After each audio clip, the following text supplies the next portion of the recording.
So, welcome and thank you for joining us for this conversation around translation beyond the intelligible.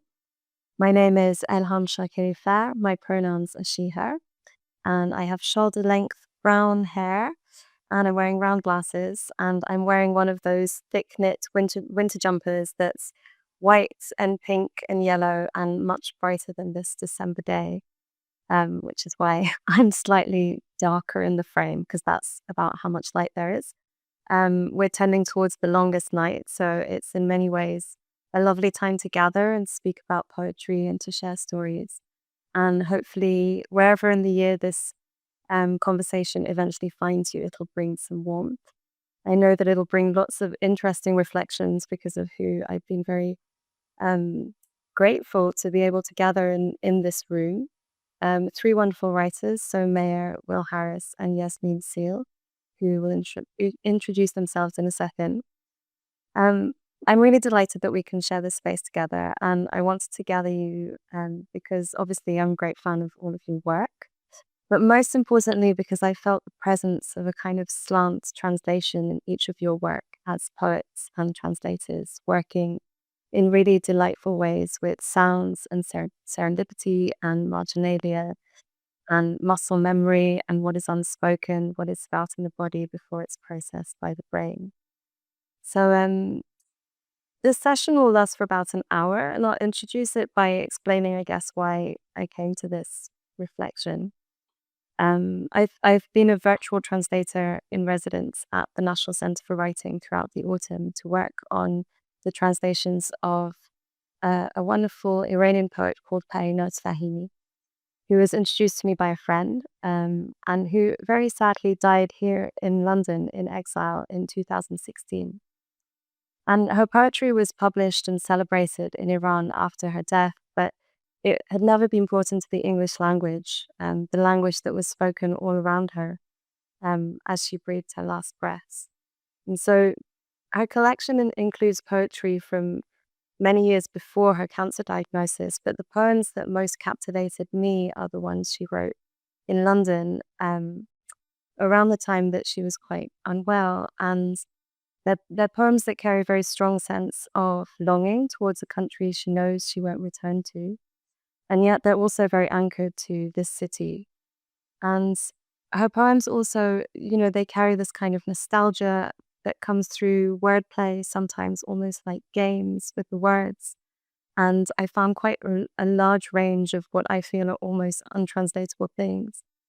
But in sitting with her poetry and knowing that, particularly the poems that spoke to me were ones written towards the end of her life, I've been very conscious of breath itself as a measure of life and also as the tempo of a poem.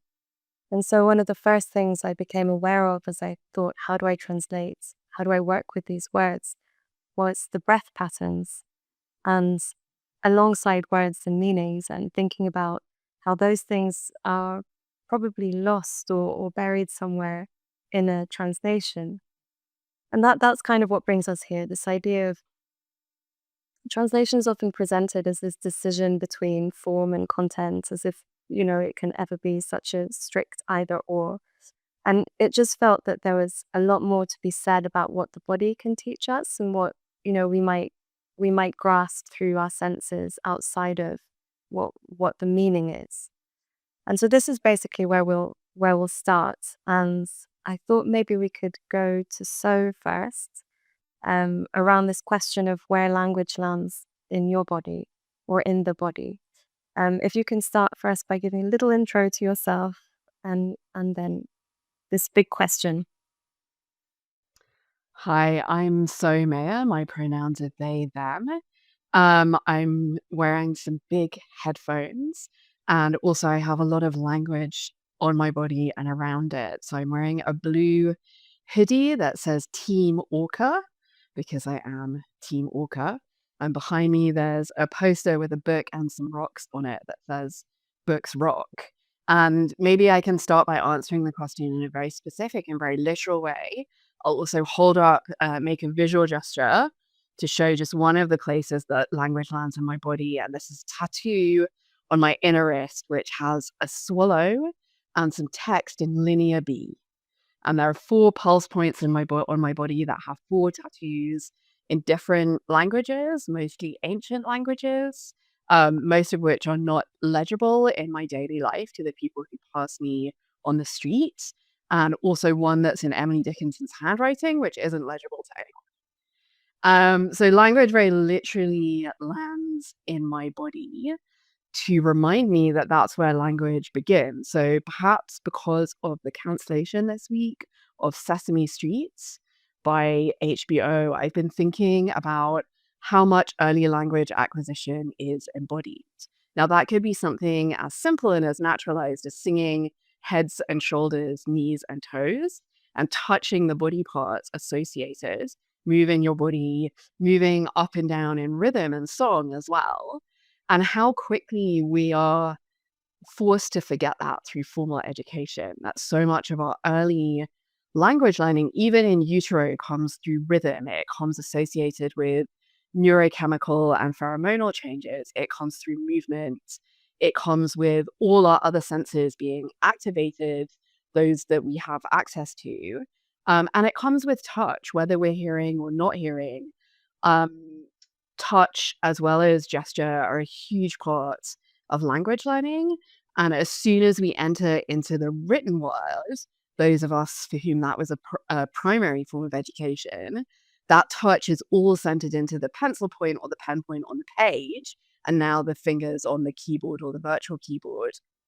So the things that can remind us that language moves through our body, was learned in our body, is always being learned in our body, I think is so important. There's a apocryphal story that has become a tradition, which is first told by Rabbi Eliezer of Worms, and I should also say I'm Jewish. So it's an Ashkenazi diaspora custom that starts as a story and becomes a custom that when children were first learning to read Hebrew, which was generally not the language that was around them as they were growing up, they were given a slate with Hebrew letters written on it and honey on each letter. And as they learn each letter, they licked the honey from the slate. And perhaps we can all reflect on our schooling and feel a little deprived, but also think about how we are conformed into the written being primary and how that leads away from our body. You don't get honey the second time. And so, yeah, in this week of the cancellation of Sesame Street, with the name that evokes both folk tales and the edible seed, these two kinds of deliciousness in our body, like why is dominance culture so keen to separate us from all the things that you mentioned, Elhum, of breath, of touch, of memory, of joy, of pain, all of these things helping us learn and remember and communicate in language. That's such a wonderful reflection. And actually, I should have. Well, it's funny serendipity, but so this is Parinaz's book, which is called Khashkhashi Ba'alef, and Khashkhashi is sesame, or it's like the sesame on bread. And this is the first of her word plays, which I just thought, oh my God, I'll never be able to translate this because Aleph is the first letter of the alphabet. And there's this big question mark of how do I translate this? How do I bring this? Should I keep it as Aleph or should I not? Anyway, as you were speaking, it made me reflect that when I was learning to read and write in Farsi and Persian, one of the first lines you learn is Baba Abdad, so father gave water. And it's just so interesting how that, okay, it's not honey on a slate, but it's like the life force, no? It's the thing that nourishes you, and this idea that actually language is something that gives you something to your body also, that's so disconnected. Um, I don't know whether sorry, I'm chairing this conversation. It shouldn't be kind of jumping in but I wonder whether that made you, Yasmine, reflect on some of the ways that you've learnt language or where language lands in your body or how you reflect on that. I love everything you've both just said. I want to just lie down and think about everything you said for a long time. I should introduce myself, I suppose. My name is Yasmine Seale. I'm sitting in a cold room full of paintings, and I have a lot of hair. I really respond to what you said so about, I mean, language was very physical for me, and I think language acquisition was too, because I grew up with different languages. My parents spoke different languages, and I was going to school in a third language and living in a place that spoke another language. And so um, I think I was surrounded by a kind of or I was bathing in a kind of soup of language without always being able to understand everything. Um, but I remember almost my first memories of language are of the physical pleasure of particular lines of poetry that I heard people say, um, or music, actually, songs.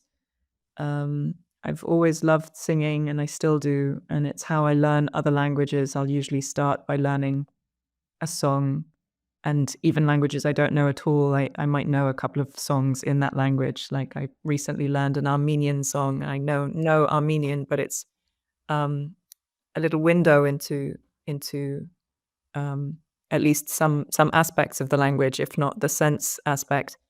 Um, and actually, last night I was singing. I went to a carol service, um, and I didn't grow up celebrating Christmas.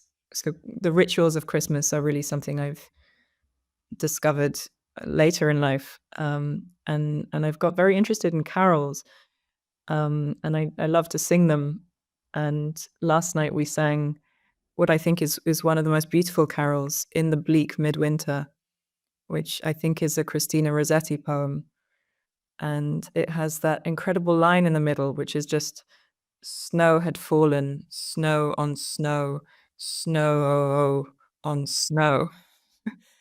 And it's such a moving moment in the poem. And when you've said the word snow, or when you've sung it for the last time, you feel you're completely enveloped by it, and your mouth is full of it. And I think better than any description of snow is that pure repetition of the word. Um, and actually, now that I think of it, the line is a palindrome. Snow on snow on snow reads the same one way and the other, a bit like snow, which looks the same whichever way you look at it. And even like a snowflake, which I guess is symmetrical in all these different ways. So that line has the structure of a snowflake, which is amazing. So I think if I were translating that line, I would be thinking about that. You know, how can I translate it in a way that gives that overwhelming feeling of being enveloped by this substance? Or how can I invent a line that has the structure of a snowflake? It's like a wonderful prompt. A line that has the structure of a snowflake. Where does that take you, Will?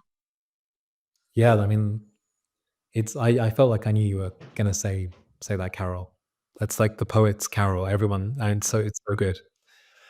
I think I was forced to go to church up until the age of 15 because I went to a Catholic primary school. Oh yeah, sorry, I should say I am sitting surrounded by lamps, which are making, and I am in an office. I'm wearing a blue jumper. I have dark hair, and I'm an East Asian looking person in their 30s. Okay, that's so somehow getting more uncomfortable the more I zeroed in on myself there. But moving on. Yes, that carol is so good. I remember also having that same realization with those lines, being like, "Ah, only a poet could have harnessed such like simplicity." But this conversation about language and the body and early language acquisition is actually taking me somewhere else, which I hadn't expected to talk about. But I was thinking about how when some of my earliest memories are in Beijing, in China, because my mum my mom's Indonesian, but she's from a Chinese Indonesian family. There's like significant Chinese Indonesian minority in Southeast Asia, and particularly in Indonesia, that's been there for centuries. So she didn't grow up speaking Chinese, and she didn't actually finish school. But as an adult, when I was around 4, she did a mature degree in Chinese at the University of Westminster. And she took me with her for her year abroad. So some of my earliest memories are actually wandering around the University of Peking, and also like sharing a bed in the same student dorm as my mum and 2 other students. And I was put in a nursery. Was it a nursery or a kind of kindergarten? I'm not sure what they would have called it. And I picked up Mandarin while I was there, and everyone was really fascinated with me because I was an outsider, but I also assimilated quite quickly. And I've only realized over the last few years that I have this kind of idealized um, memory cubby hole of this time, because it was this period where, perhaps because my language abilities were obviously pretty limited, I was like 4 or 5, but where everything felt like it was in sync. My how I appeared to others racially, and how I spoke were in sync. And then I came back to London, and it was this kind of fall, and I went back to my Catholic state primary school in West London, in Chiswick, and everyone, and yeah, and again I got that there were the same assumptions which I'd had before, and which I would always have, of like, I should be able to speak more languages than English. I should be able to speak like Chinese, Indonesian, whatever. And I found also, I think because of that year out, I found the alphabet particularly hard. And I remember having this like really like just really not getting it. And I still kind of struggle with the order of the letters. It seems completely arbitrary to me. And I had this, and I only discovered Gertrude Stein a few years ago, and I had this feeling when I was reading Tender Buttons that was how I connected to language when I came back to London.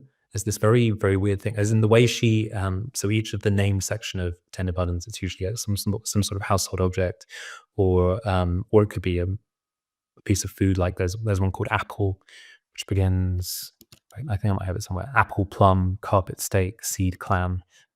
And so there's this arbitrary relationship, seemingly arbitrary relationship, between the object and the description. But to me, what she's doing is creating this. She's writing into the feel of the word. So kind of like with the Hebrew letters on the slate, she's not trying to create a mimetic relationship between an object and sound, but trying to create the kind of tactile sense of how letters actually feel to someone who's trying to kind of grasp them completely from the outside. And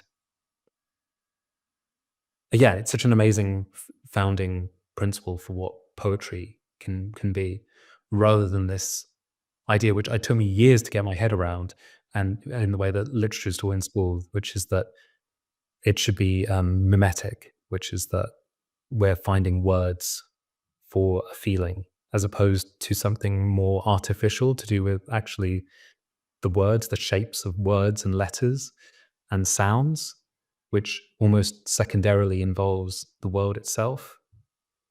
I don't know. It's quite an abstract way of putting it, but I hope it makes some sense. When you said I picked up Mandarin, it made me think of a child picking up a piece of fruit. Like it was on the tree and you picked it and fed yourself with it. It's an image of such ease and sensuality, actually. And I'm interested in the images we use to talk about language acquisition specifically, and understanding more generally. And when we were writing to each other to prepare for this conversation, so you pointed out how peculiar the word intelligible is. in the way that it makes this distinction between what can be comprehended by the intellect as opposed to all the other senses, all the other ways we have of apprehending the world. And I was thinking of the word grasps, which is itself a bodily metaphor, as if we can't help but involve the body, even when we're trying to talk about purely intellectual comprehension. But grasps is quite an aggressive image for what understanding actually is and feels like. If you explain something to me and I understand it, I'm not taking something from you, let alone taking it sort of violently. That's what's beautiful about understanding.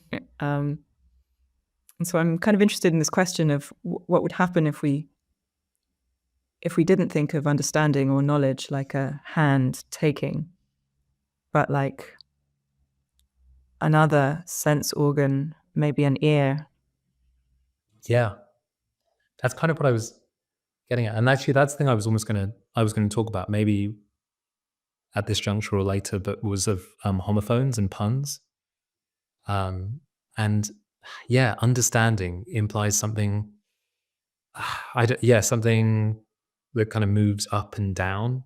Whereas I don't know what you're saying makes me think of something that's more lateral, or the way that we hear things or mishear things, lateral process, and that's how things evolve. And things can be wrong, and wrongness can be a place of growth. Like a child who hears the word grasp might not think of it like an adult does as a violent act. They might think of grass or something like that, and think of planting something or rolling around, or and that kind of mishearing can sprout into all sorts of new understandings, which to me is a very snobby way of looking at it. Sorry. Yesterday, I said the word Hindustani music because I was talking about Indian music, and I said Hindustani music, and someone thought I was saying understanding music. Mm-hmm. I've also been thinking about how in Rastafarianism, people talk about overstanding, not understanding. So punning, refusing the language of Babylon by playing with it, turning it upside down on its axis, is a part of worship practices. It's a part of how it rewrites engagement. It's a sacred game, and it's both play and sacred. And that seems both profoundly what children do to me, this way of grasping it or grasping a continuity with it, and such an important part of how things like puns and homophones become a form of resistance, become, in Stein's work in particular, a way of using code around sexuality and the body. There's a wonderful collection called Baby Precious Always Shines, which is the typewritten notes that Stein and her lover Alice B. Toklas used to write for each other, even though they lived in the same house together for about 50 years. And almost all of them are about their digestive systems. So one reason Alice B. Toklas wrote a cookbook was because of constipation.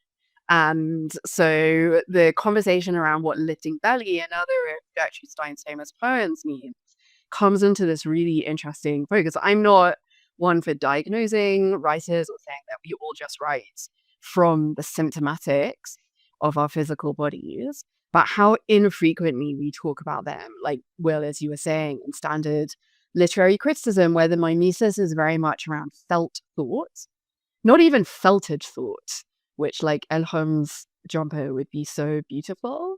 This idea of the way our thoughts entangle with each other, and maybe that's a non-violent, non-acquisitive form of grasping, the way a thistle grasps wool, and then someone finds wool on the thistle fence, and then knits it or makes something with it. The acquisitiveness comes from the hold of capitalism over our language. To grasp another person's hand is not violent or acquisitive. So a pun has the stickiness of a thistle. Two words or more grasp and grapple together. I've been thinking about puns as quantum superpositions. So bringing together the work of Australian First Nations writer Tyson Yunkaporta and physicist Roger Penrose, who speaks about brain states, understanding within a brain state as happening because of a quantum superposition in which two states, the one in which we do understand and the one in which we don't, collapse into each other. So there's actually a spatiotemporal change such that we now have always understood that. Relax, it's particle physics, as someone apparently said to Alan Corner, according to an interview this weekend. So when a pun happens, we understand things about both or more of the words, or sometimes even languages, like Hindustani and understand. So we know something more about them, not something less, by their grasping and grappling together. And it moves backwards in time and changes where that word sits in our body because of how it's occurring to us neuronally. And that also makes us laugh because there's such joy in the crossing of the spark gap. It generates neurochemical wonder and fizz in our brains. So to talk about the body, to talk about constipation or neurochemicals is not reductive. These things shape how we use language and why there's such a push to cut us off from that. Like Will, you talked about coming back to, maybe we could use the phrase hostile environment, where there was a dissociation of language and the body, and particularly of some bodies more than others, of bodies that were not seen as being naturalized in certain languages or acting in certain ways in certain languages. And puns can restore some of that to us, or homophones, slippages, plays on words. I love that alif and its association with the seed, that it's as the first letter, the seed of everything that's going to come after. I had a similar question of how to translate Aleph when I was translating a story from the 1001 Nights, and a woman is described as being it's one of the most beautiful descriptions of a person that I've come across in the Nights. I think she's described as having Babylonian eyes and the poise of an Aleph, which I decided to keep as Aleph, Aleph's poise, because nothing is like Aleph, or an Aleph is not an A, I should say. And I like the idea that someone might be prompted to go and look up Aleph or think about it or learn to draw it. Learn to write one letter of the Arabic alphabet through this translation. Yeah, I mean, I personally relate to that very strongly because there are two Alephs in my name, the Arabic version of my name, mistransliterated, in fact, by my father into E. E is correct, I suppose. E and U, but the U probably would have been less confusing, let's say, as an A. But again, it speaks back to this idea of where, these symbols is not necessarily that they're just they're like these wrappers that we place around things, but they're not necessarily portions for every. Yeah, they're not exactly translations, or they're not kind of exact translations. They're just kind of they're like keepers or holders, but they don't necessarily represent the whole. Yeah, so this forever complicated reality of my name, it comes from the Aleph, so I respect it. Always going back to the beginning. Always going back to the beginning. I mean, on this point of onomatopoeic words, and maybe that's a nice segue to think perhaps about practice and how you reach for different things in your practice around writing or translating. One of the things that really struck me around Parinoz's work is the amount of wordplay. And sometimes and in Persian anyway, there is a lot of wordplay, a lot of repetition, a lot of onomatopoeic words. And there are some that she uses that I've never heard before. And so I almost was crowdsourcing responses, opinions, what people thought she meant based on thinking perhaps maybe I've never come across this, and was really intrigued to find this range of reflections. And it underlines how sometimes these onomatopoeic words are very personalized. No, you create them yourself. And we actually made a list with my cousins of all these. So there was this poem, Varh Varh Ba Sohrab, And so we came up with all of the words that have these two, like resh, resh, shor, shor, zar, zar, beh, beh, ha, ha. And they're all things that could take on different meaning depending on where they are. And people just invent this kind of rhyming word all the time. Anyway, maybe that's a nice way of bringing this question of practice, because for me, this made me realize that, okay, I actually translate a lot in conversation with people and almost like crowdsourcing responses to see where does my feeling fit with other people's feelings. I wondered whether maybe Yasmine, you can reflect on that. Well, I'm still thinking about your name actually, and how the mistransliteration means that there's the word hum in your name, which is the sound of the bee, and the sound of honey, but also, the sound before language. I feel that all translations begin with this kind of humming, where you're in this kind of Babelish, back to the Babelish soup, before remaking something in another language. But maybe it's funny that you say that, because I was writing about this the other day and remembered your erasure poem, The Story of the Hum. Yeah. Which I don't know whether that's something you'd like to reflect on, this idea of,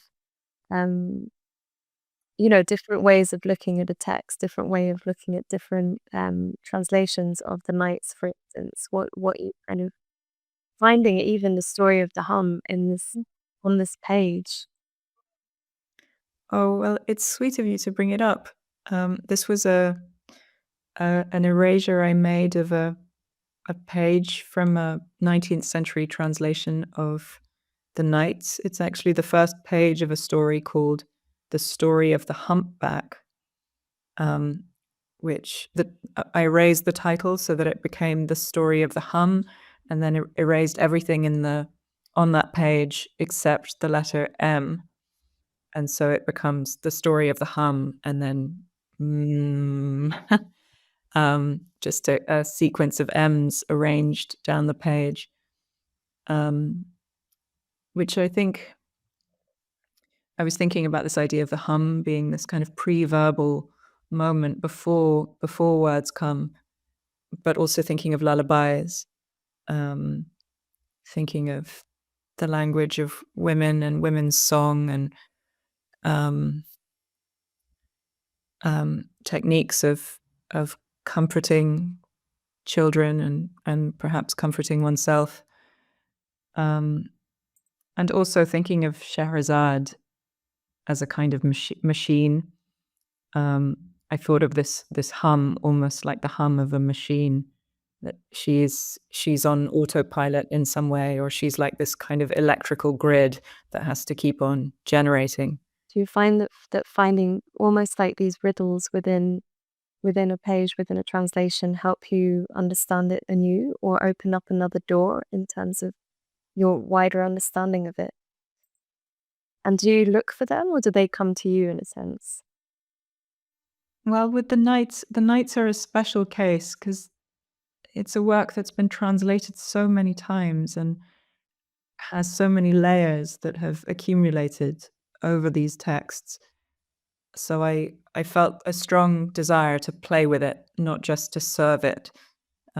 Translation can be a form of service, which can be a very beautiful one, especially if this text has never been heard before in English.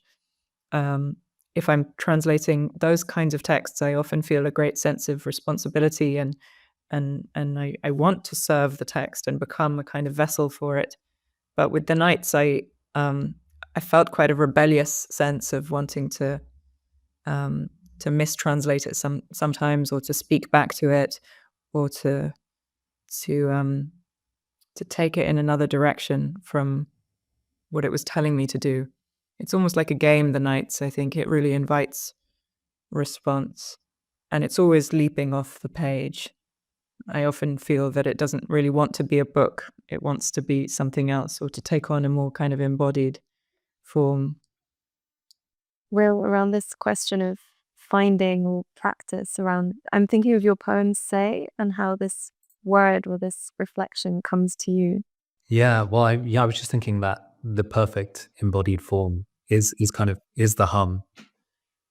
Like, it makes me think of a reading a couple of months ago where a poet, Ali Smith, began by getting everyone in the audience, by humming, and then getting everyone in the audience to hum as well. So everyone's bodies were tuned into the same frequency, and then she read her poem into that. It was a really, really beautiful moment. Yeah, I think that poem in particular that came out of, I guess it links back to the talking about the body. I was thinking a lot about broken bodies because my dad had been very ill, and then he's not a very talkative person, but he'd found this brick that had washed up on the Thames, which said "say" on it, and he gave that as as a gift to my partner. And I just thought that was kind of both a very moving and quite tragic gift for someone who's incapable of saying anything.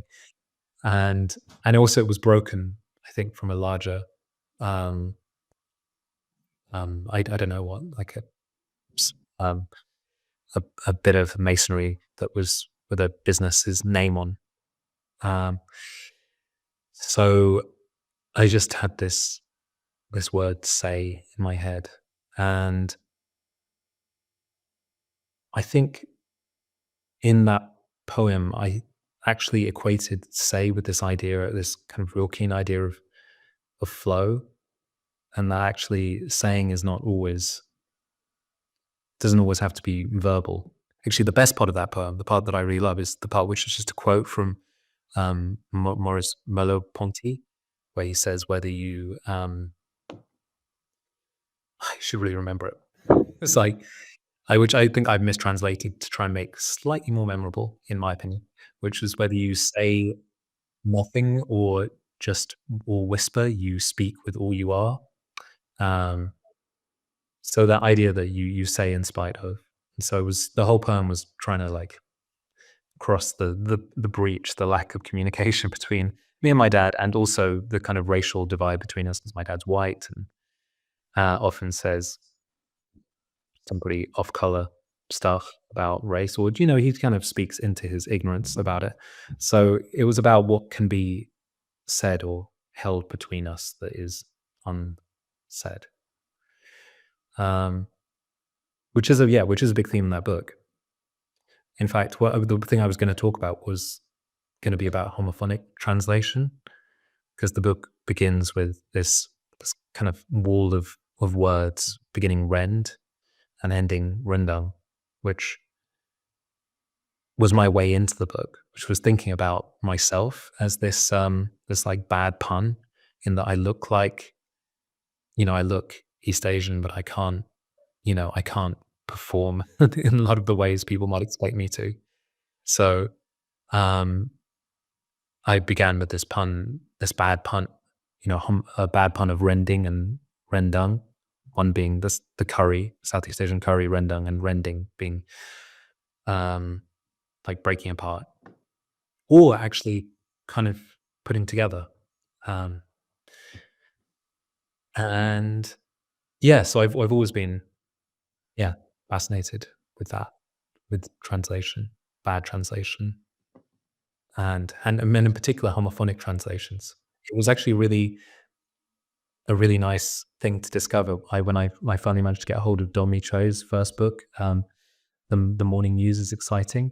The first poem in her first book is also a homophonic translation of of a Martinician poet, and I can't remember his name. I've actually got it written down, but it's his poem is called Manteg, and her poem is called Man Egg. Yeah, his name's Monchoachi, and it's really great and playful. And it feels like for her, the homophonic translation is a way to carve out space for herself. I mean, this is how I read into it, as a racialized subject in which there's always such a monolithic equation being made of race equals nation and often equals language as well. And so the kind of playfulness, the rebelliousness of mistranslation is a way of refusing some of that and of making new senses, new kinds of sense. And also, yeah, there's some really great lines, but it's also very like orderly. Like one couplet goes, "None say dumb, none say none, yoke behind and be fair, only to piss on." Just got to share that. I often think about this when I'm translating, not explicitly making homophonic translations, but I often aspire to have little moments of pure sound that might be understood by anyone. I guess that's the dream of it. These moments in the translation that are like portals where everyone could understand. And I don't know, the sort of archetypal example of this in my mind for some reason is a line in a translation by Basil Bunting, who made some really interesting translations from Farsi. And I wonder if you've seen them, Elhum, or if what you think of them. I mean, I don't really read Farsi, so I don't know what the original was. But I think this is a line from a poem by Saadi, and Bunting says, "My tears trickled and fell plip on the ground." And that word plip, just in the middle of the line, I really love, and again feel it's such a kind of poet's move, to have this quite unusual onomatopoeia, not kind of the expected that word for that sound, if you see what I mean. But it's so striking, and it's exactly the sound that this fat tear would make.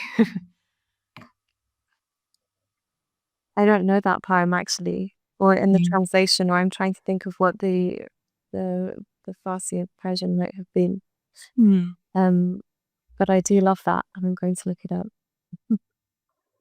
It makes me think about how, going back, I suppose, to the question of the quote unquote untranslatable, or what we reach for, or what is considered inside or outside various kinds of intelligibility, is often to do with the body and often to do with extremes of emotion. So I had the privilege of studying some classical languages at school, and remember the encounter um, with the cries in tragedy. So these are often cited as a famous example of untranslatability, or a poet like Anne Carson will handle them typographically, often very playfully. So Ivoye, the Beckett cry, or I, the tragic cry.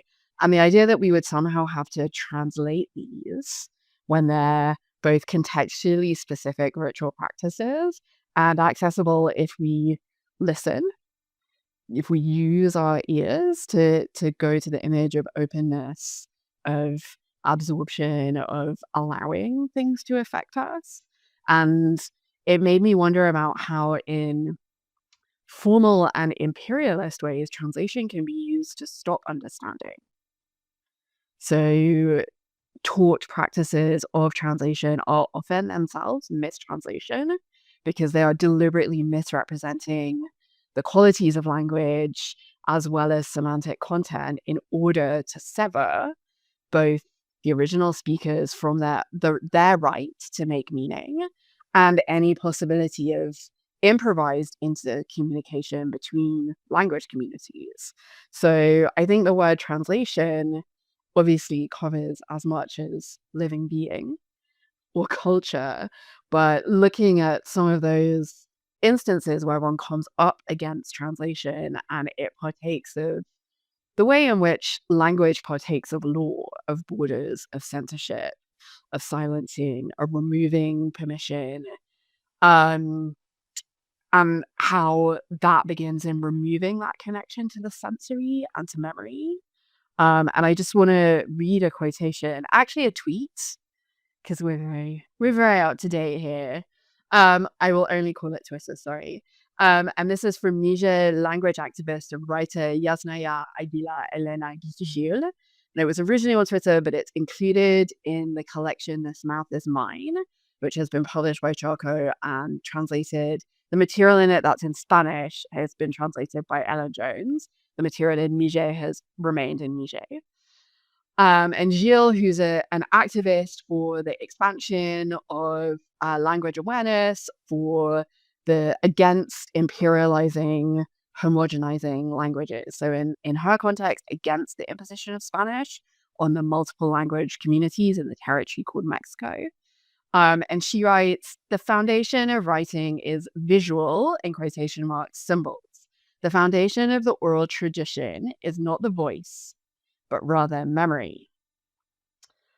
This has just sat in my chest for weeks now. First of all, thinking, my immediate thought was, well, but writing is about memory as well. We learn to write these arbitrary symbols, and we learn to write them in their arbitrary order.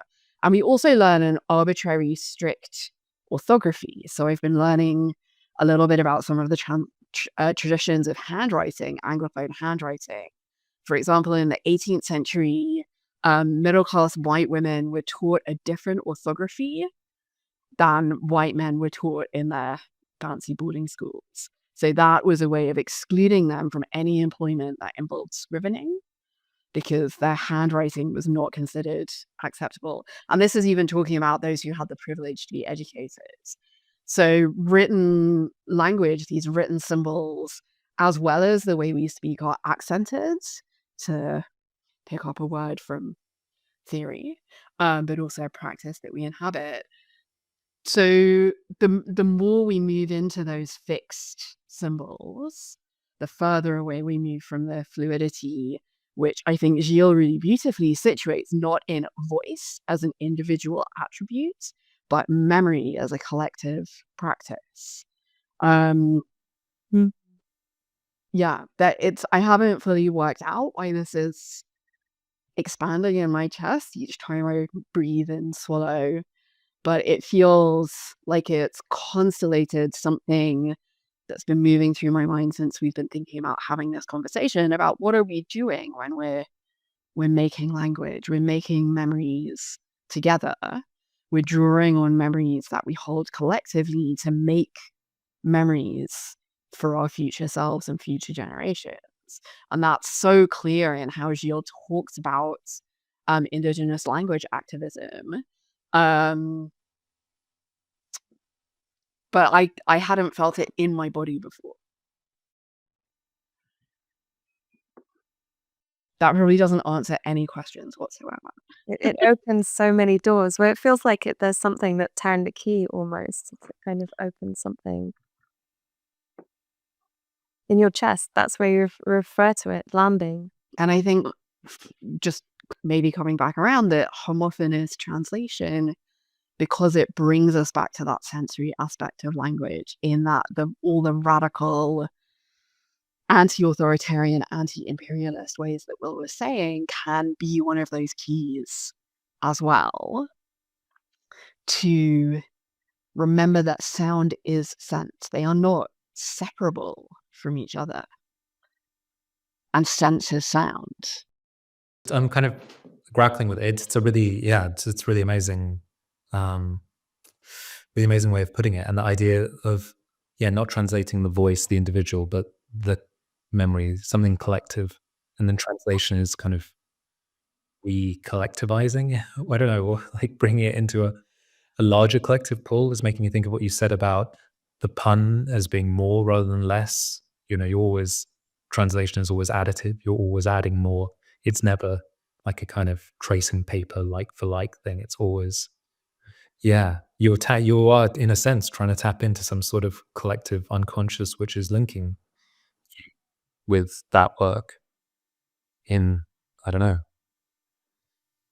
That feels like it brings us back to Elhum's image of crowdsourcing.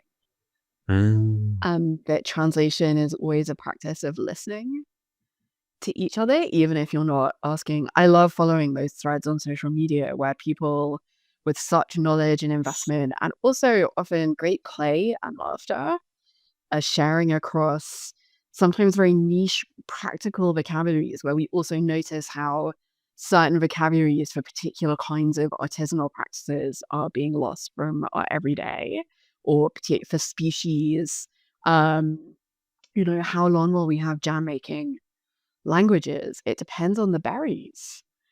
Um, it's such a frightening thing to say, but it's so true. That language can only be collective, like in those ways that Will's saying, that it depends on that so much. And we're talking about all these different ways of going into it, from the patterning of the snow.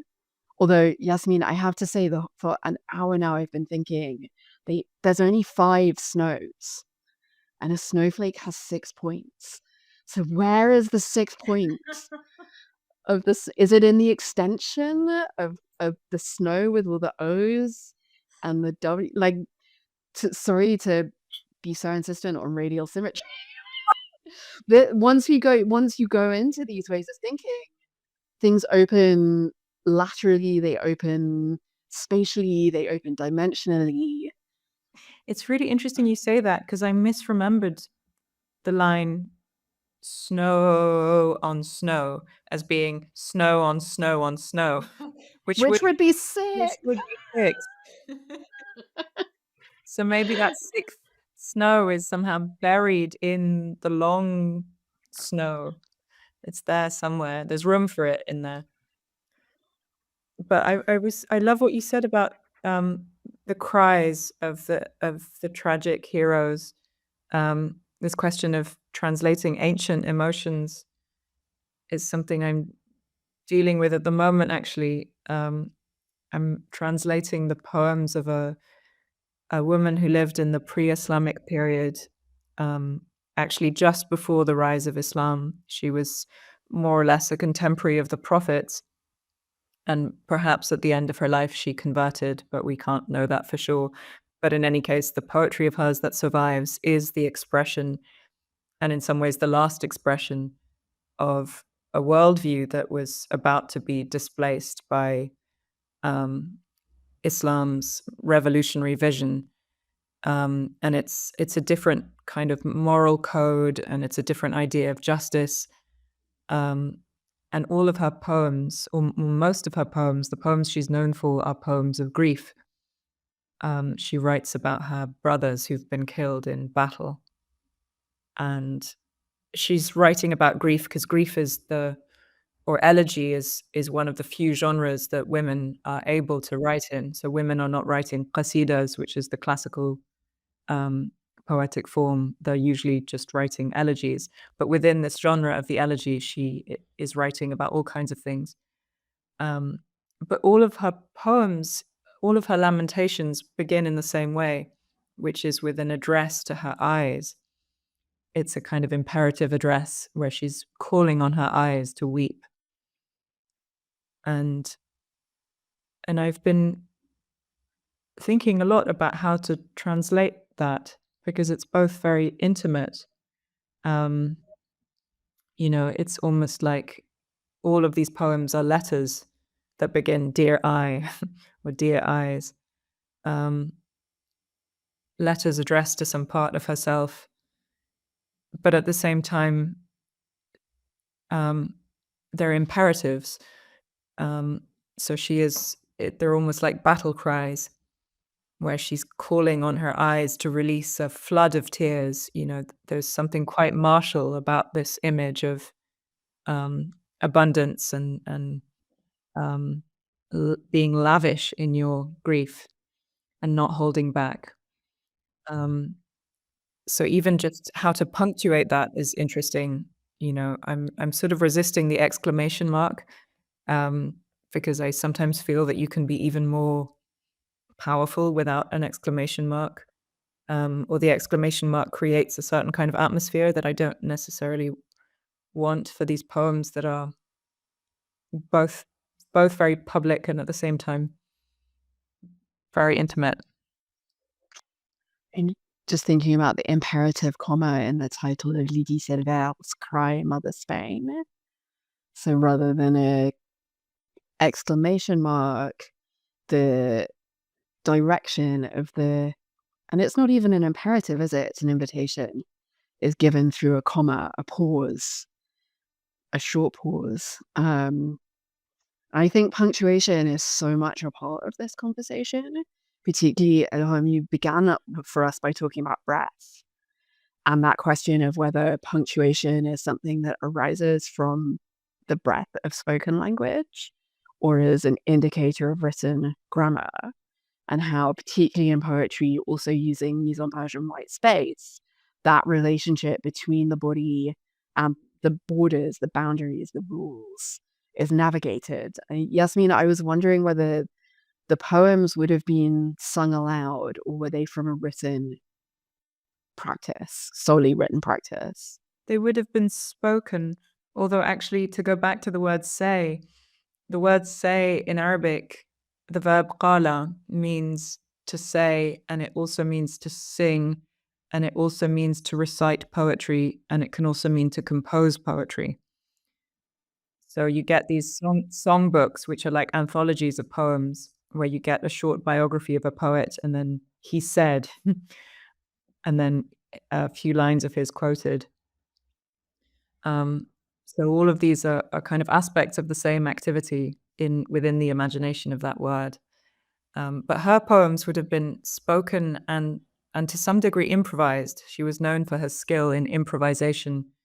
And this is maybe also a part of this conversation, the place of oral recitation and oral composition, and also collaboration, which I know is one of the things we were thinking of talking about.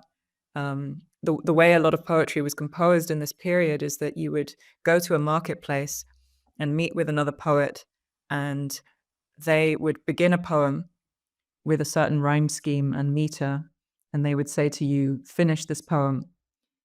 And you had to finish it following the same rhyme scheme and the same meter in a way that made the first poet look bad. And it's called verse capping. And she is known to have been particularly excellent at this.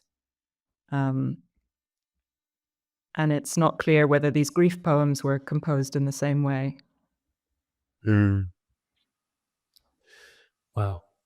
So in a sense, in translating it, you've not only got to translate her, but also create this sense of the social space in which they might have happened. Yeah, and just the ideas of what justice looks like, I'm finding very hard to think about. The question in all of these poems is, what do you do when someone has been unjustly killed? And a lot of the poems are calling for some kind of retribution. And it is a code in the same way that we have a code of justice or an idea of what justice might look like, but it's a somewhat different idea. So that's also the challenge is trying to give a sense of the code within which she's operating, or the kind of idea of justice. And where do you translate the idea of justice itself? Yeah, I'm thinking a lot about the phrase "getting even," Mm. and the kind of resonance of that. Which has rhyme scheme implications as well, because we talk about odd and even lines or the evenness of language. Contemporary English tends to pack a lot of hidden juridical as well as capitalist thinking into its metaphors. It's almost impossible to speak out with the legal control and legal use of language, and yet it's very unacknowledged in a lot of contemporary writing. So it's fascinating to hear about poems that speak so directly and acknowledge or call on the implications of poetic speech and legal speech, that to engage in saying, to engage in composing a poem, is to engage in the arena of law and politics, that you're calling for language to be active, not necessarily performative, but to act differently, that it's not just that a judge or an admiral decides. That is, in a sense, an unjust act, but that poetry has its role in restorative justice. When, I think about Layli Long Soldier's Whereas as a poem that is doing this specifically or Nobese Zong through using and unusing, unwriting the legalistic language that seeks to take that power away from us as ordinary citizens. So I can't wait to read these translations. It's very interesting the way you put it. Language being active almost as a form of justice or as a mode of justice, because the poems often end with a call to remember this person and to remember what happened to them. So it's as if memory itself were a form of justice, that the greatest injustice would be for this to be forgotten. That feels such a potent place to kind of round off this conversation. I feel like what we've come to is a space of almost thinking of how we also are almost like translated bodies, translating translated bodies, and this kind of how we're translated into space and we translate around it. And I feel also that we could have kept talking for another hour, but hopefully we can gather again. But thank you so much all for sharing this space and for being so generous with your reflections. And I think it's opened up so many doors in my brain. I look forward to sitting with them longer and also sitting with you all soon, very soon.